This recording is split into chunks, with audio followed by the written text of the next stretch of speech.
존경하는 총장님, 또 이 미래의 문명원을 맡아 수고해 주시는 우리 정 박사님, 또 오늘 함께 하게 된 제가 평소 귀하게 생각하는 최 교수님, 또 도 의원님, 또 중앙일보의 배 의원님, 함께 이런 주제를 두고 얘기할 수 있게 된 것 감사드리고, 또 여기 교수님들 다 바쁘신데 이렇게 자리를 빛내주셔서 너무도 감사하고, 또 학생들도 취직 공부에 시간이 없을 텐데 이런 취직에 아무 도움이 되지 않는 이런 자리에 또 이렇게 나와주셔서 감사합니다. 네. 저는 어떻게 보면 이 학교하고 아무 관계가 없습니다. 그런데 문명을 생각하고 또 미래를 생각하고 범세계 공동체를 생각하고 인류를 생각하고 이러면 저도 거기에 끼고 싶습니다. 그런 뜻에서 저도 이 학교의 구성원 같은 그런 마음을 감출 수가 없습니다.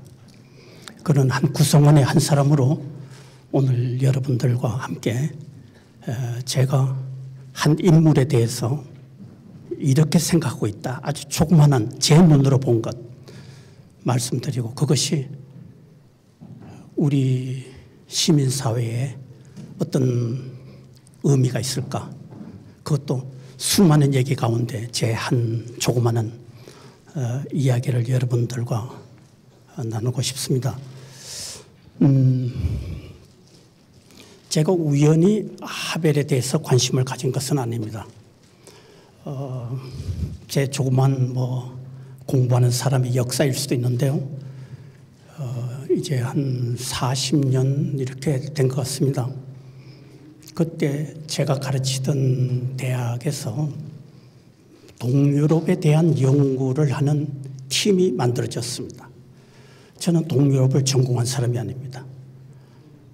그런데 한 사회학도로서 사회 변동, 사회 구조에 대해서 관심을 갖는 한 사회학도로서 그 연구팀에 끼게 됐습니다. 그때만 하더라도 동유럽에 대한 책을 마음대로 읽을 수가 없었어요. 여러분들 상상이 안 되실 것입니다. 검사가 돼 있었습니다. 우리가 마음대로 읽을 수가 없었어요. 그런데 그 연구팀에 들어가니까 특별한 허락을 받아서 동유럽에 대한 것을 읽을 수 있게 됐습니다. 제가 이른바 서유럽 중심으로 공부를 했던 사람으로 제가 알지 못했던 동유럽을 공부한다는 것이 얼마나 저한테 학문상으로 흥분시키는지요. 제가 많은 것을 느끼게 됐습니다. 그래서 5년 동안 그 연구팀에 참여하게 됐습니다. 말하자면 매해 한 편의 논문을 쓰는 것이었어요. 그래서 1년은 폴란드, 또 한 해는 헝가리, 또 한 해는 체코슬로바키아, 또 한 해는 유고슬라비아, 그리고 이제 마무리하는 것이었습니다. 그러다가 너무 관심이 그쪽에 제가 많이 기울어졌어요. 우리 주로 서양의 눈으로, 서구의 눈으로 세계 역사를 바라보고 서구의 눈으로 학문의 역사를 바라봤는데, 동유럽의 시각으로 세계 역사도 보고 또 학문의 역사도 볼 수 있지 않을까, 그런 생각을 갖게 됐습니다. 그래서 제가 많이 배웠습니다, 거기서. 그러다가 어떻게 해서 폴란드와 헝가리가 탈공산하는 방식이 달랐는가, 이런 데 대해서 책도 써봤습니다. 거기 90년대 초 이런 것 같은데요. 이제 폴란드 같으면 여러분들 기억을 제가 되살려드릴 수 있다면은 80년대 들어서 특히 이 바웬사를 중심으로 하는 자유노동조합이 활발하게 움직여서 저변에서부터 올라오는 저항운동을 통해서 폴란드가 나중에는 공산당과 함께 연립정부를 만들지 않으면 안 되게 되었습니다. 그다음에 헝가리는 저변의 운동이 폴란드처럼 그렇게 활발하지 않았습니다. 거의 찾아볼 수가 없을 정도였습니다. 여러분들도 아시다시피 헝가리 어거가 있지 않았습니까? 그런데도 불구하고 폴란드가 활발할 때 헝가리는 별로 활발하지 않았어요. 그러나 헝가리는 상층부 공산당 안에서 개혁 움직임이 있었습니다. 그러니까 폴란드는 아래에서부터 개혁을 성취하고자 하고 헝가리는 위에서부터 개혁을 하려고 했던 그런 이제 참고 문헌들을 살피면서 제가 분석한 그런 책을 내보기도 했습니다. 그러다가 제가 바츠라프 하벨이라는 이름을 만나게 됐습니다. 그런데 체코슬로바키아는 이 바츠라프 하벨의 독특한 어떤 지성 세계 때문에 폴란드와 헝가리와 같은 그런 접근 방식이 아니고 하벨 이 사람에 대해서 한번 들여다보면 좋겠다 이런 생각을 제가 하게 됐습니다. 그러다 제가 시간을 충분히 낼 수가 없고요. 그러나 제가 어쩌다가 집안일로 영국을 왔다 갔다 하면서 제 아내가 스크랩해둔 동유럽 특히 하벨에 대한 자료들도 보고요. 우리나라 언론에서는 별로 다루지 않았지만은 영국은 아마 유럽의 일부라고 생각하는지요. 대륙에 가까우니까 하벨에 대한 기사들을 많이 내고 그랬습니다. 물론 책도 나오고. 그렇게 해서 제가 관심을 가졌는데 그래서 원고를 제가 써봤습니다. 근데 어떤 출판사에 넘겼는데 그 출판사가 다른 책이 급하다고 이건 아주 미루기 시작했습니다. 그러다가 밀리고 밀려서 대학 출판사에서 나온 것이 2000년이었습니다. 제가 좀 부족합니다. 아까도 어떤 선생님에게 말씀드렸는데 제가 지금 책을 쓴다면 좀 더 잘 쓸 수 있지 않을까, 조금은 더 잘 쓸 수 있지 않을까 싶지만은 그냥 그때 제 실력으로 2000년도에 하벨에 대해서 책을 쓴 그런 제 학문의 조그마한 스토리를 갖고 있습니다. 그런데 하벨의 어떤 것에 제가 주목하고 싶었는지요.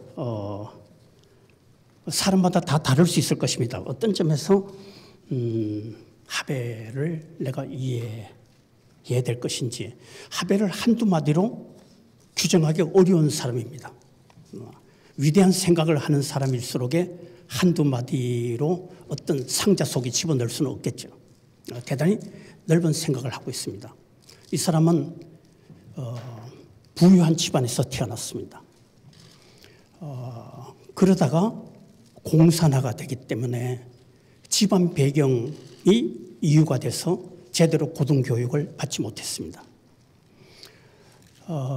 그러다가 어떤 그 기술 조수 비슷한 그런 일을 하게 되고 또 야간에 좀 공부를 하고 연극 영화에 대해서 관심을 갖고 있다가 극작을 하기 시작했습니다. 극작을 해서 발표를 하게 됐습니다. 그것이 아주 뚜렷한 작품이 됐는데요. 그 체코슬로바키아가 우리가 다 알다시피 유럽 중부에 혹은 동부에 있는 조그마한 나라인데요. 바츠라프 하벨이 세상에 태어났을 때는 체코슬로바키아가 민주공화국이었습니다. 다른 나라는 민주공화국을 거기서 별로 경험해보지 못했습니다. 그런데 체코슬로바키아만이 민주공화국이었습니다. 1차 대전과 2차 대전 사이에 민주공화국이었습니다. 그때 태어났지만은 얼마 되지 않아서 다시 민주주의를 회복할까 2차 대전이 끝난 다음에 2차 대전 때는 나치의 또 침공을 받고 이 나라가 거의 사라졌습니다. 그러다가 2차 대전 끝난 다음에 다시 민주주의를 맛볼까 했는데 그것도 한 3년 정도 지난 다음에 공산당의 술수에 의해서 이 나라가 공산체제로 바뀌어버렸습니다. 그런 나라에서 하벨이 극작가로 살아야 됐습니다. 그런데 극작가로 살면서 느끼는 바가 많이 있었겠죠.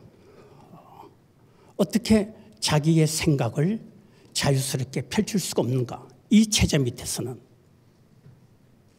그런 아주 작가답게 민감한 생각을 많이 했습니다.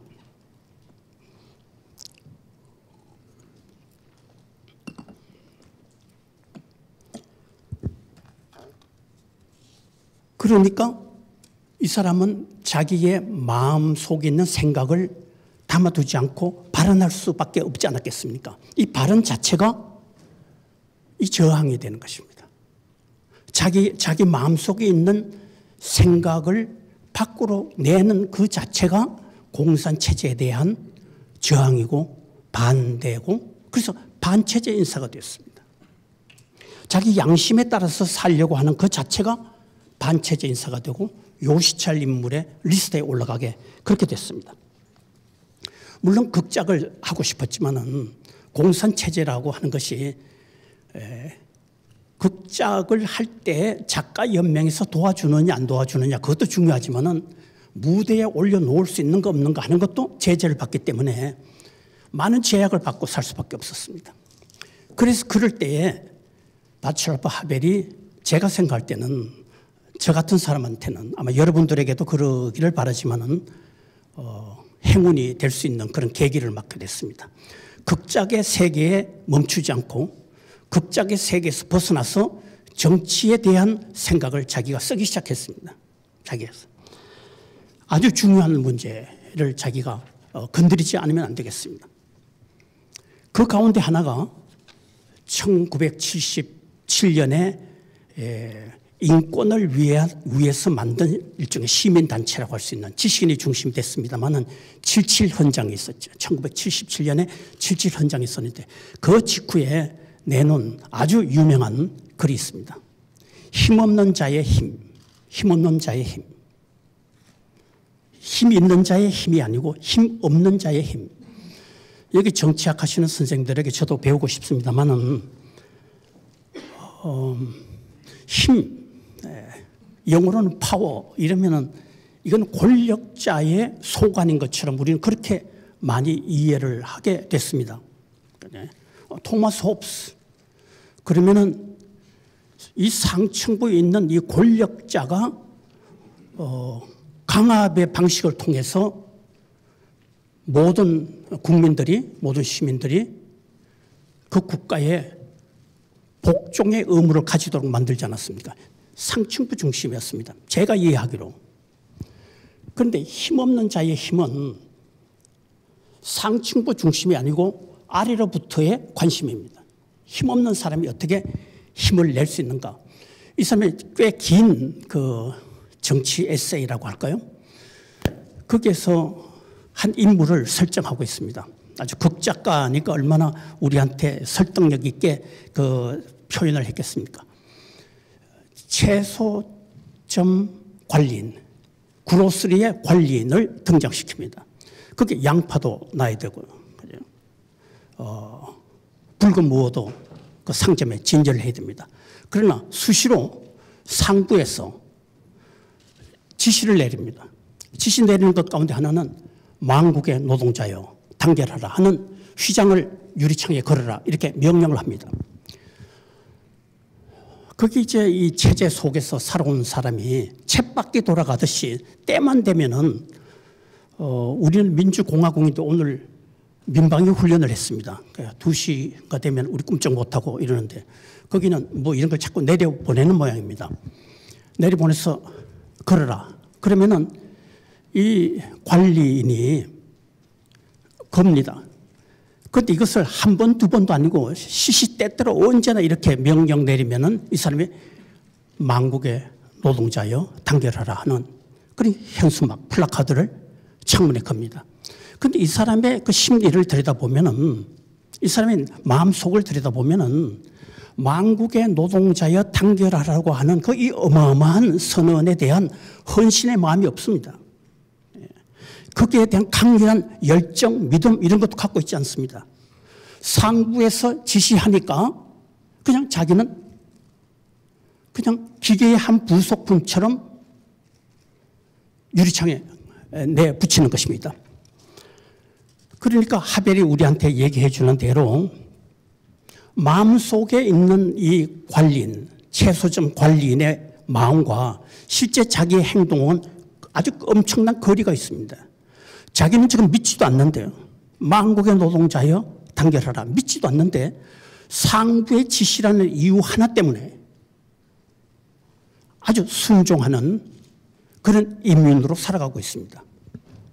이것을 하벨은 제가 이해하는 대로 정직하게 사는 것이 아니죠. 정직하게 살려면은 자기가 믿지 않으면은 믿지 않는 식으로 행동을 해야 됩니다.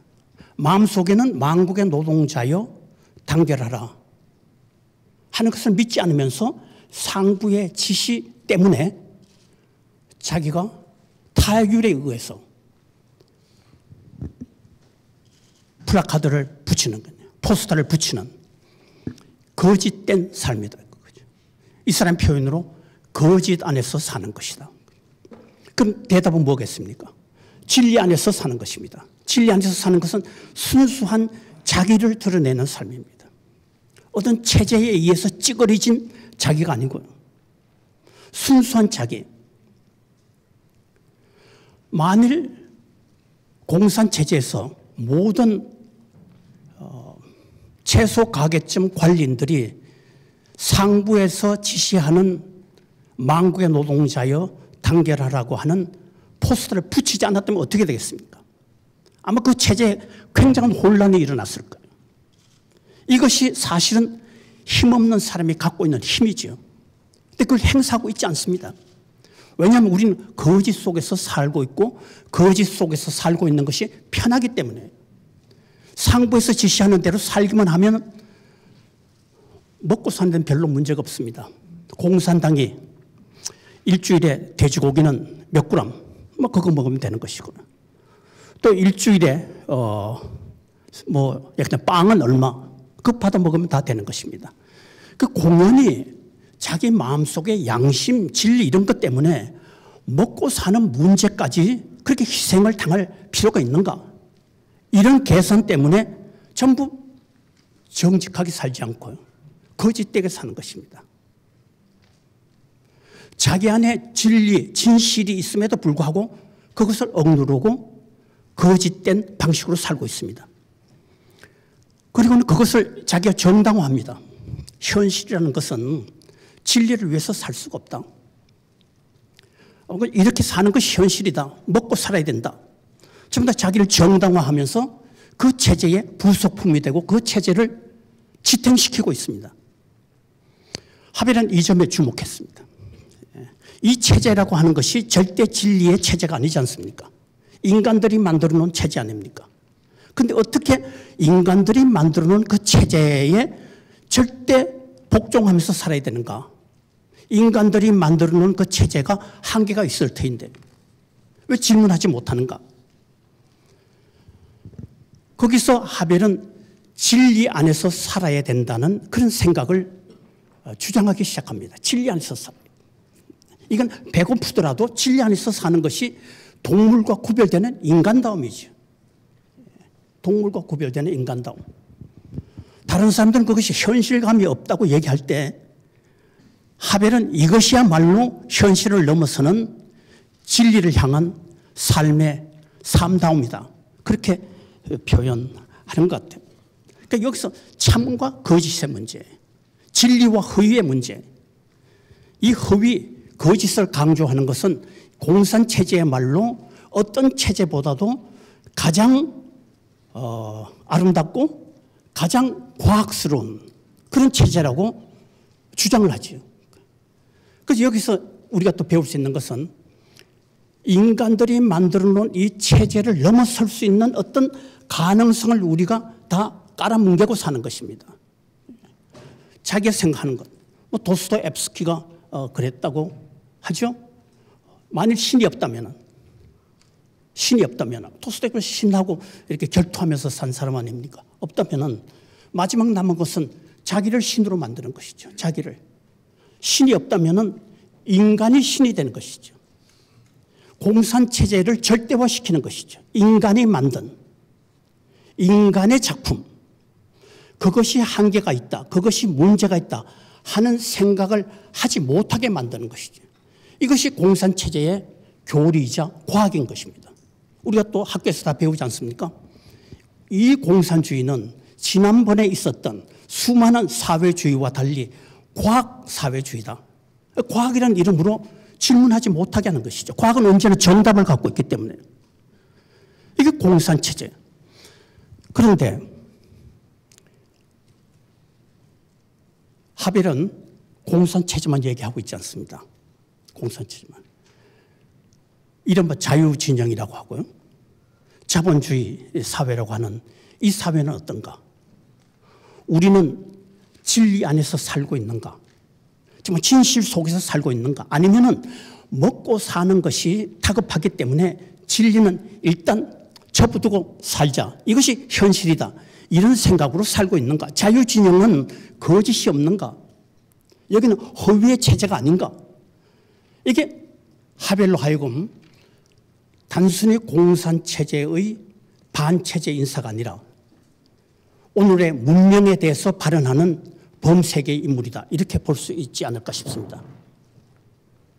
반드시 공산체제만을 향해서 자기가 저항한 것이 아니고 인간을 온전하고 절대의 것이라고 생각하는 이 문명세계, 그 한 작품으로 가장 극단으로 나타난 것이 공산체제인데, 그것은 어쩌면 공산체제에 맞선다고 하는, 자유를 구가한다고 하는 서방 세계에도 그런 삶의 체제가 만들어지고 있지 않는가.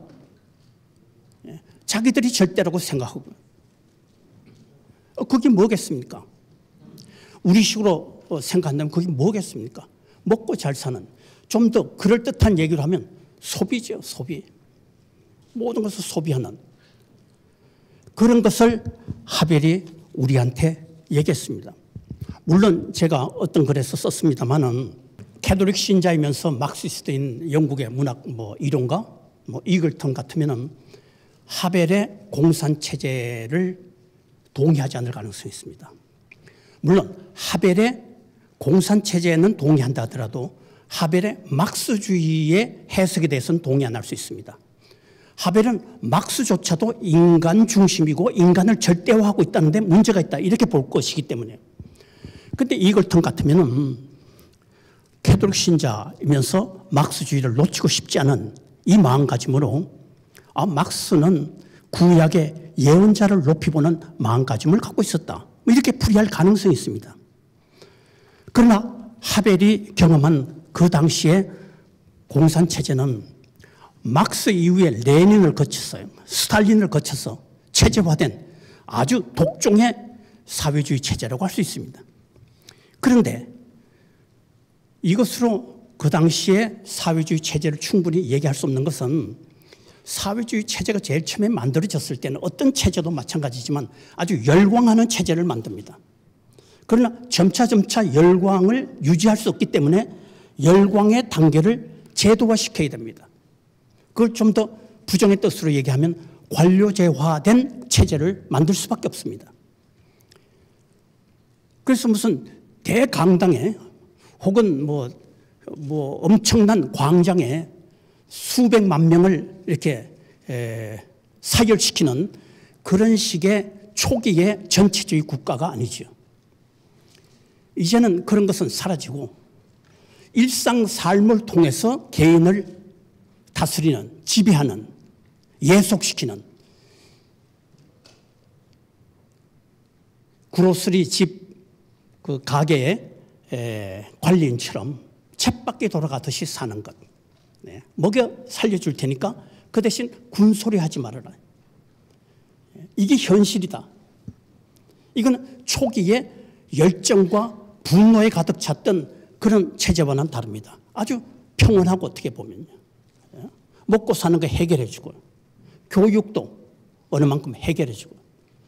그래서 하벨이 이름 붙인 것이 후기 전체주의. 전체주의와 조금 다른, 전체주의에서 조금 넘어선 후기 전체주의, 그렇게 풀이해 보려고 했습니다.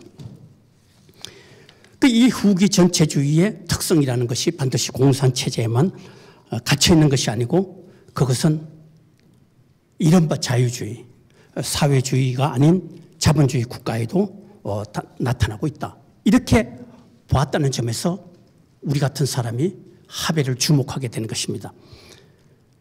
이렇게 살다 보면, 이 후기 전체주의 속에 우리가 살다 보면은, 이거는 우리 사회학에 관심 있는 여러분들, 제가 좀 연결 지을 수 있다면은, 이 독일의 사회학자, 사회학의 창건자 가운데 한 사람이라고 우리가 생각하고 있습니다.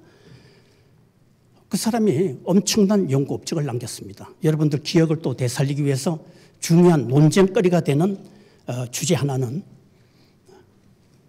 개신교 윤리가 근대 자본주의 정신과 어울린다. 그런 생각이었습니다. 그런데 그것이 중요한 것이 아니고 이 사람의 학문 전체를 보면은 또 이 책의 마지막 부분에도 나오지만은 결국 근대 자본주의라고 하는 이 어마어마한 삶의 방식을 만들어 놓은 개신교의 윤리라고 하는 것이 끝까지 힘을 발휘하는 것이 아니고 퇴색해가지고 해서 껍데기인 자본주의만 남고 자본주의의 정신이 되어야 될 개신교의 윤리는 사라지는 것. 이것을 문제시했습니다. 그래서 이 사람이 표현한 그 낱말이 쇠우리입니다. 쇠로 된, 강철로 된, 철로 된 우리, 쇠우리, 철책. 그것이 현대 문명의 위기이고 우리가 그 속에 살게 됐다는 것이 이 문명의 비극이다. 이렇게 보는 것입니다. 이것과 하벨의 생각이 상당히 통하지 않을까 싶습니다. 후기 전체주의 체제 속에서 사는 오늘날의 이 문명 사회에서 사람들이 전부 하나의 거대한 기계의 작은 부속품처럼 매끄럽게 돌아가고 있습니다. 거기 자기의 생각, 자기의 영혼, 자기의 정신, 이건 아주 낯선 낱말이 돼버렸지. 오늘날 누가 영혼에 대해서 얘기를 합니까? 누가 정신에 대해서 얘기를 합니까? 이런 아주 비극의 상황. 베버의 표현으로 아주 북극에 차디찬 그런 얼음덩어리 같은 그런 속에 우리가 아주 냉랭하게 하루하루를 살아가고 있습니다. 이게 진짜의 삶이 아니고 부자유한 삶, 베버식으로 얘기하면 부자유한 삶, 하벨식으로 얘기하면 거짓된 삶, 이것을 우리가 살아가고 있습니다. 그럼 어떻게 해서 이 진리에 대한 감수성이 가능한가? 어떻게 해서 이 진리, 이 체제가 다가 아니라는, 인간이 다가 아니라는 생각, 인간이 아무리 머리를 짜내고 합리성, 과학, 계몽주의 다 하더라도 그것으로 다 채울 수 없는 어떤 세계가 있다는 것을 무엇으로 알 수 있는가? 이게 우리에게는 참 또 통하지 않는 낱말입니다만은 아까 총장님도 말씀하셨듯이 초월에 대한 감수성입니다. 우리 현실 속에 살면서도 현실로 모든 것을 대답할 수 없는 어떤 현실 너머의 그 세계에 대한 감수성이 있어야만 현실을 비판할 수 있지 않겠습니까? 현실 속에 갇혀가지고는 지평이 하나인데 어디서 비판을 할 물을, 생수를 얻을 수 있겠습니까? 다른 차원과 관계를 맺어야 되는 것이죠. 물론 사회학자 베버는 이런 생각까지 가지 않습니다. 우리한테 이 비참한 북극의 얼음덩어리 같은 이 현실 삶, 이것을 우리한테 보여주는 것으로 끝나려고 했을는지도 모릅니다. 그런 이 지성인 이 하벨은 인간들이 절대라고 생각하는, 더 이상 없다고 생각하는 이 현실을 돌파해가는 어떤 초월의 차원에 우리를 잇대지 않고는 언제나 우리는 거짓된 현실 삶 속에 갇혀서 거짓되게 인생을 살아가는 것입니다. 그것이 이 사람이 얘기하는 진리라고 할 수 있죠. 진리가 무엇이냐? 참 얘기하기가 어렵습니다. 진리가 무엇이냐? 이 대학교의 설립자의 그 교가, 작사하신 교가에도 진리라는 말이 나옵니다. 진리를 배워야 됩니다. 진리. 그 진리를 우리 단답형으로 얘기할 수는 없죠. 그러나 중요한 것은 현실에서 정답이라고 생각하는 그 너머 것을 바라다 볼 수 있는 열려진 어떤 답. 이것이 진리이고 그것이 초월의 세계 아닐까 싶습니다. 그게 만나는 것. 이것은 양심의 문제죠. 그래서 양심이 어디 있느냐? 다 그렇게 살고 있지만 양심의 문제. 이게 또 아까 그 중앙일보의 배 의원님하고도 잠시 얘기를 나눴습니다만은 또 다른 분들하고도 얘기도 나눌 거예요. 이게 체코슬로바키아라는 나라가 조그마한 나라 아닙니까? 여러분들 여행, 요새 젊은 대학생들 여행, 배낭여행 많이 하죠. 거기에 가서 보십시오. 과거에는 한국 분들이 동유럽, 러시아 여행하면서 가장 큰 인상이 뭔가 하니 못 살더라. 예. 경제로 못 물질로 못 살더라. 그거였습니다. 이게 전부 우리는 그 물질이 유일한 잣대라는 그런 이데올로기 속에서 몇십 년을 살았기 때문에 우리 눈에 보이는 것은 이 사람들이 물질로 잘 사는가 안 사는가 그것밖에 안 보이는 것이죠. 그 뒤에 것은 보이지 않는 것이죠. 그런데 이 조그마한 나라 체코슬로바키아 그게 전통이 있습니다. 그 전통을 하벨은 귀하게 생각했습니다. 그 전통은 지금 제가 여러분들에게 말씀드렸던 진리에 대한 관심이고 초월에 대한 관심입니다. 그건 종교개혁이 내년이 되면 500돌이 된다고 합니다. 마르틴 루터의 종교개혁에. 그것보다 100년 전에 그 민족 가운데 얀 후스라는 사람이 있었습니다. 얀 후스, 존 후스. 이 사람은 이른바 기독교의 경전, 말씀, 가르침, 예수의 가르침 그게 더 중요하냐 아니면 캐톨릭의 교권이 더 중요하냐 무엇이 중요하냐 무엇이 더 우선하는 권위인가 인간이 만든 캐톨릭의 교회의 위계 질서가 아니라 그 말씀의 권위가 중요하다 해서 화형을 당했습니다. 화형. 프라하에 그 기념하는 것이 있습니다. 화형을 당했습니다. 그뿐만 아닙니다. 거의 같은 신앙 노선을 가진 사람 여러분들 관심 있으신 분들은 또 이 이름도 익숙하시리라고 생각해요. 코메니우스 교육사상가라고 얘기합니다. 평민, 여성, 토박이 말 이런 것을 함께 가르쳐야 된다는 근대 교육사상가입니다. 이 사람도 종교의 탄압을 받고 떠돌이로 망명하면서 산 사람입니다마는 진리를 위해서 타협하지 않고 산 사람. 이게 자기들 나라의 전통 가운데 있습니다. 그 다음에 1차 대전 이후에 이 나라가 유럽 지도에 없었는데요. 체코슬로바키아라는 나라를 만들어서 처음 대통령이 된 사람이 토마시 마사릭인데요. 이 사람도 이 전통을 언제나 기억하면서 이 전통을 자기 동포들에게 전하려고 했죠. 그런 점에서 초대 대통령 국부라고 이름 붙이는 이 마사릭은 철인 왕이다. 그렇게 얘기합니다. 물론 이 사람은 철학자이기도 하고 사회학자이기도 하고 나라를 세운 외교관, 정치가이기도 하고 그런 사람이었습니다. 하벨은 갑자기 태어난 한 존재가 아니고요. 자기 문화 전통 속에 있는 진리를 위해서 타협하지 않고 산 사람. 초월에 자기를 잇대어 놓고 현실을 비판할 수 있었던 그런 사상가를 언제나 귀하게 생각하고 그런 사람들과 대화하면서 살았죠. 그래서 저도 다른 선생님들과 얘기를 했습니다. 우리 속에는 어떤 대화의 대상이 있는지 우리 문화 전통에는 누구하고 대화를 해야 될 것인지 어떤 진리를 위해서 초월의 가치를 위해서 타협하지 않고 이 세상을 마감한 고난에도 불구하고 그걸 돌파해 갔던 누구와 대화하고 싶은지 누구를 기억해야 되는지 그런 걸 생각하게 만듭니다. 제가 이 정도로만 얘기하고요. 그러면은 우리 사회에 이것은 어떤 의미가 있는가? 제가 말씀드리지 않았습니까? 저는 조그마한 눈으로 조그마한 한 면을 여러분들에게 말씀드리는 것뿐입니다. 이 시간 이후에 여러 훌륭하신 선생님들과 대화하면서 저도 많이 배우고 싶습니다. 이 하벨이 대통령이 된 다음에 우리도 하루속히 서유럽과 같이 되자, 서유럽으로 가야 된다 하는 대통령의 과제 가운데 하나가 있었습니다. 그런데 어떤 서유럽을 얘기하는가? 이것이 문제가 됐습니다. 그래서 대통령인 하벨과 그 당시에 중요한 권한을 갖고 있었던 클라우스하고 논쟁에 붙었습니다. 클라우스는 경제학자입니다. 경제학자라 자유시장이면 우리 서구화, 서유럽화 하는데 아무런 문제가 없다. 자유시장 문제. 더 강하게 얘기하면 하벨 쪽에서 본다면 시장 근본주의자 뭐 이렇게 됐겠죠. 시장.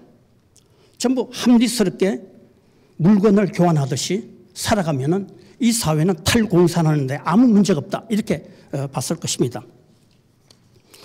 그런데 하벨은 그것만 가지고 다 우리가 시민사회의 시민이 되는가? 합리스러운 계산을 잘하는 소비자가 곧 바람직한 깨어있는 시민인가? 이걸 질문하게 되는 것이죠. 시민은 반드시 물건을 합리스럽게 사는 것으로 그 자격을 얻는 것이 아닙니다. 시민은 소비자보다는 훨씬 더 고결한 의미를 갖고 있어야 됩니다. 하벨의 생각에 하면. 그 시민은 이웃에 대한 관심도 있어야 됩니다. 이웃의 아픔에 대해서 동감할 수 있는 능력이 있어야 됩니다. 강도당한 어떤 사람이 거의 죽게 됐을 때 거기 다가가서 보살필 수 있는 섬세함이 있어야 됩니다. 시민은. 이 사람이 죽어가는데도 불구하고 자기 계산하니까 먹고 사는 계산을 하니까 내가 갈 틈이 없다 하고 가는 사람은 고귀한 뜻에서 시민이 아니죠. 그거는 바람직한 시민이 아닙니다.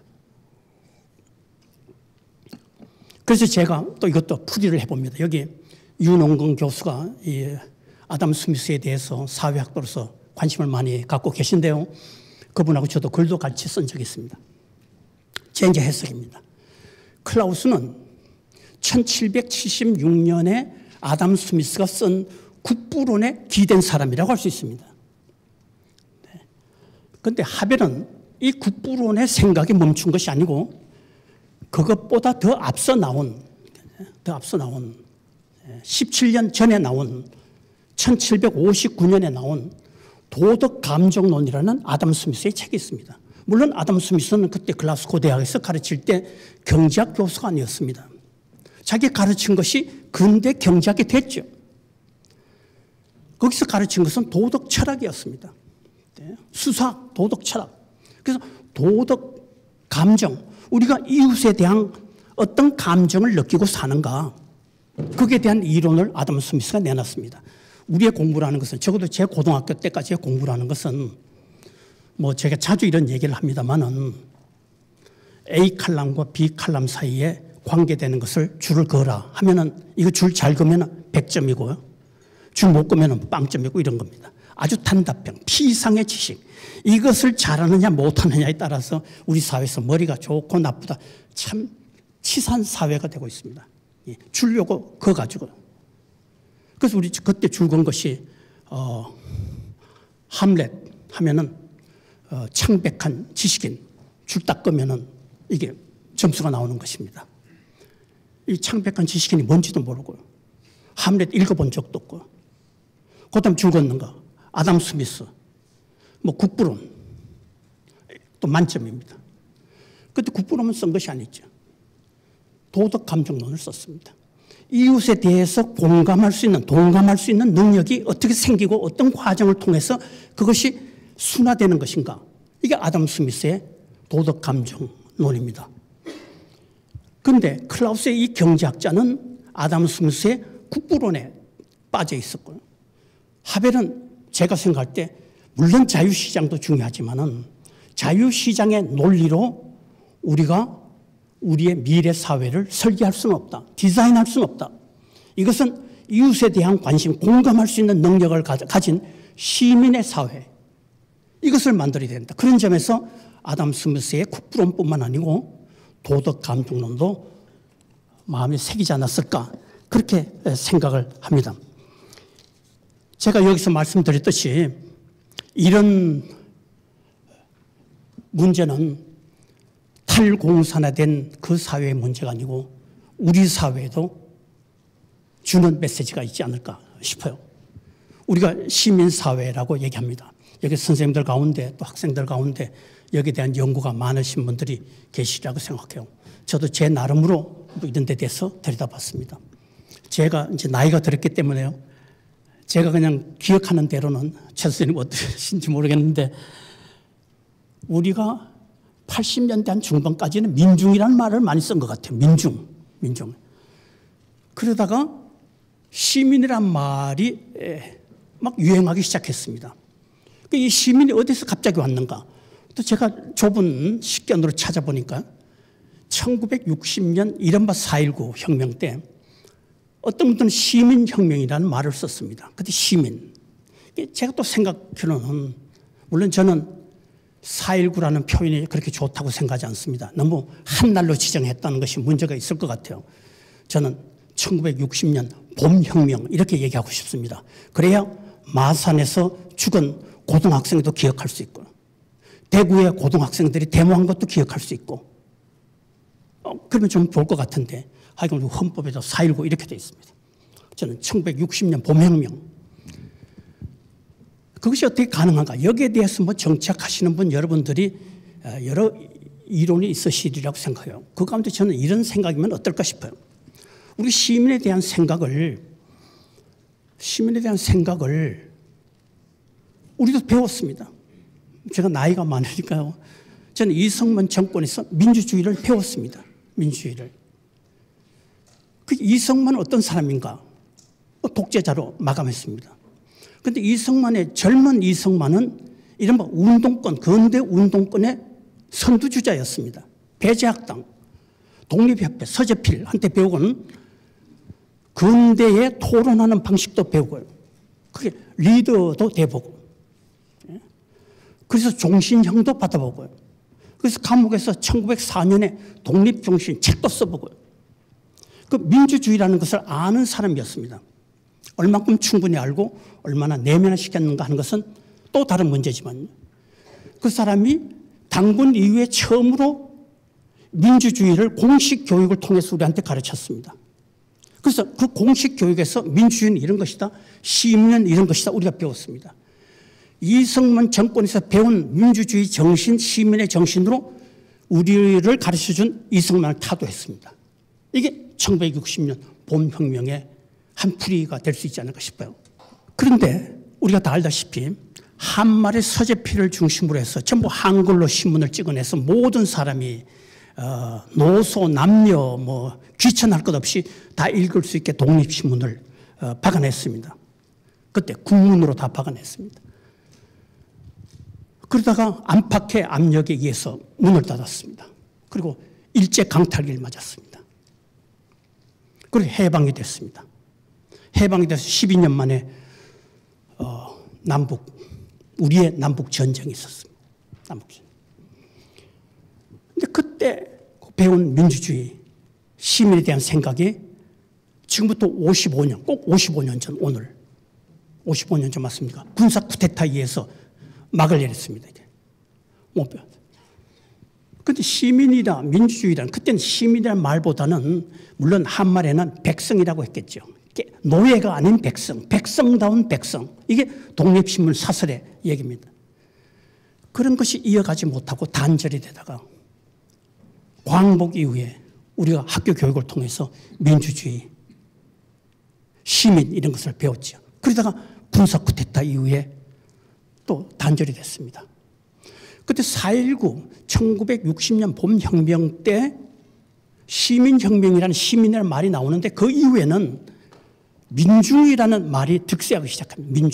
민중은 제가 이해하는 대로 여기 또 연구하신 분들이 많이 계셔서 저도 많이 배우고 싶습니다만은 민중은 일종의 계급 지향성을 강조하지 않았나 싶어요. 그래서 민중에 의해서 이 독재 정권을 타도하려고 하는 그런 운동들, 민중의 시대였습니다. 민중. 그때 80년대, 87년, 86년 뭐 거대 지나면서 넥타이 부대도 등장하고 시청에서 하니까 이 민중 가지고 다 담아낼 수가 없게 됐습니다. 그래서 시민이라는 말을 쓰게 됐는데 그 시민은 우리나라 지식인이 제 생각에는 외국 흐름에 대해서 아주 민감한 지식인들이 많으니까 서양에서 새삼스럽게 시민에 대한 관심을 갖는 것을 눈여겨보고 시민이라는 개념을 끌어들어왔습니다. 그럼 서양에서는 왜 시민에 대한 생각이 그때 활발했는가 하면은 동유럽 러시아 사람들이 탈공산화된 다음에 자기들이 만들어갈 사회는 시민사회다 이렇게 봤습니다. 시민사회다. 그것을 접한 서유럽의 지식인들이 새삼스럽게 도서관에 가서 먼지 자욱한 그 도서관을 해치고 시민에 대한 책들을 보기 시작하고 시민에 대한 관심을 재활성화시키기 시작했습니다. 그 이후에 우리도 시민이라는 말을 받아들여서 시민에 대한 생각을 많이 하고 시민사회라고 얘기하고 그 다음에는 시민운동단체도 많이 만들게 되고 이게 우리의 흐름이 아닐까 그렇게 생각을 합니다. 그런데 이 시민은 오늘날 우리에게 주는 이 하벨의 가르침과 관련해서 이 시민들은 어떤 시민들인가? 말만 시민이라고 하면은 그것이 되는 것인가? 시민이 어떤 시민이어야 되는가? 저도 시민운동단체에 참여하고 있는 사람으로서 우리 하벨이 얘기하는 진리에 대한 관심을 우리 시민단체가 시민사회에서 강조하고 있는가? 아니면 먹고 사는 문제 때문에 전부 바쁜가? 먹고 사는 문제를 이른바 삶의 정치라고 해서 먹고 사는 문제가 이슈가 될 때는 시청 앞에 물이 지어 나올 수 있지만은 먹고 사는 문제가 아닌 진실의 문제, 진리의 문제 하면은 과연 몇 사람이 시청 앞에 나올 수 있는가? 뭐 이런 생각을 제가 해봅니다. 그 하벨이 얘기하는 이 진리에 대한 관심, 초월에 대한 관심이 우리 속에 얼마만큼 뿌리내려 있는가? 이것을 제가 질문하고 싶어요. 그러면 제가 이 굉장히 서양 중심의 생각이라고 할 수 있겠죠. 여러분들 가운데는 서양 중심일 수 있습니다. 제가 하벨을 얘기하고 있습니다. 그런데 하벨이 또 얘기하는 것처럼 유럽이 갖고 있는 특징이 있죠. 체코슬로바키아 문화 전통이 있죠. 그럼에도 불구하고 모든 문명권에는 모든 문화 속에는 진리에 대한 관심, 초월에 대한 관심 그것이 비록 짓밟히고 있다 하더라도 다 있지 않을까 이런 전제를 갖고 있습니다. 그것이 우리로 하여금 대화 가능하게 만들고 범세계 공동체의 격려가 되기도 하고요. 우리가 동참할 수 있는 근거를 마련해 주기도 하고요. 저는 하벨이 이 말을 쓰고 있지 않지만은 전 이렇게 우리말로 옮겨 썼습니다. 굴대 문명이라고 얘기하는데 굴대. 굴대 문명. 어떤 사람은 한문투로 기축의 문명 이렇게도 얘기한답니다. 우리가 다 알다시피 주전 1000년 거대 지금부터 한 2500년 그 이전 어디에 구전으로 내려왔던 어떻든 간에 우리 인류 문명에서 동시다발로 중요한 위대한 문명이 생겼습니다.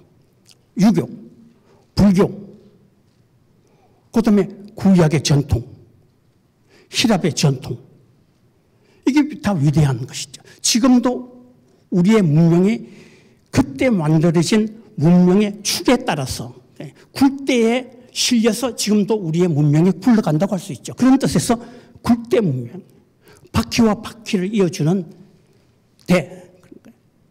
그런데 이 생각을 한 것은 2차 대전 직후에 독일의 철학자, 스위스, 다 관련되는 게 되겠지만은 칼 야스퍼스가 역사의 목적, 목표에 대한 그런 짧은 책을 썼습니다. 거기서 이 개념을 강조했습니다. 물론 이 개념은 배부에게도 갈 수 있고 또 헤겔에게도 갈 수 있죠. 그렇지만 이 사람이 얘기한 것은 2차 대전을 반성하기 위해서 그렇게 과학을 우리가 신뢰하고 합리성을 강조하고 계몽주의의 산실이라고 했던 어떻게 유럽에서 형용할 수 없는 홀로코스트의 사건이 일어났는가, 대전쟁에. 이 우리 문명을 좀 다시 들여다볼 필요가 있다. 그렇게 해서 생각했더니 2500여 년 전에 동시다발로 일어났던 이 문명, 이 속에는 전부 초월의 능력을 인정하고 있었다. 그죠? 현실이 다가 아닌 현실 너머의 어떤 세계를 얘기하고 있다. 그 모든 종교, 위대한 종교에는 그런 것을 갖고 있습니다. 위대하지 않은 종교는 초월을 갖고 있지 않겠죠. 먹고 사는 데 갇혀 있겠죠. 근데 먹고 사는 것이 인간답게 사는 것이 아니고 진리를 향해서 살아가는 것이 사람답게 사는 것이 하고 가르쳐 주는 것은 위대한 종교 전통이었습니다. 그 이후에 요즘 새삼스럽게 학제 간의 관심을 통해서 굴대 문명에 대한 관심을 갖게 됩니다. 이런 것을 통해서 오늘날 우리도 반드시 기독교인이 아니더라도 기독교의 전통을 갖고 있지 않는 우리라고 하더라도 우리의 문화 속에 잊혀버린, 짓밟혀버린, 무시당한 우리 전통 속에 초월에 대한 감수성을 좀 끌어들인다면은 우리도 시민사회의 품위를 높일 수는 없을까? 우리도 진리에 대한 얘기를 할 수는 없을까? 그런 생각을 이 글을 읽으면서 저는 생각을 해보고 있습니다. 제가 총선이 끝난 다음에 얼마 지나서 조그마한 학회 모임에서 더불어민주당 사람도 거기서 공천에 떨어졌던 분도 나오시고 또 어떤 중요한 당의 대표도 나오시고 중요하다는 것은 크기가 중요하다는 것이 아니고 생각이 중요하다는 뜻에서 또 어떤 분은 작은 당의 연구소 소장도 계셨습니다. 그래서 발표가 다 끝난 다음에 대화 시간이 벌어졌습니다. 그런데 정치란 무엇인가, 시민사회란 무엇인가, 시민이 무엇인가에 대한 얘기가 짧게 있었습니다. 물론 하벨은 제가 충분히 시간을 가지고 여러분들에게 말씀 못 드렸습니다만은 이런 진리에 대한 도덕 감수성, 그것을 강조하는 정치죠. 말하자면은 또 더욱 높은 것에 대한 책임을 질 수 있는 사람, 이런 사람이 정치를 해야 되겠죠. 얕은 책임이 아니고 내 지역 사람을 잘해주고 내 지역에 무슨 의과대학을 만들고 이것을 넘어서는 더욱 높은 것에 대한 어떤 책임의식을 가진 사람이 정치하면 좋겠다. 그런 사람이 정치해야 된다.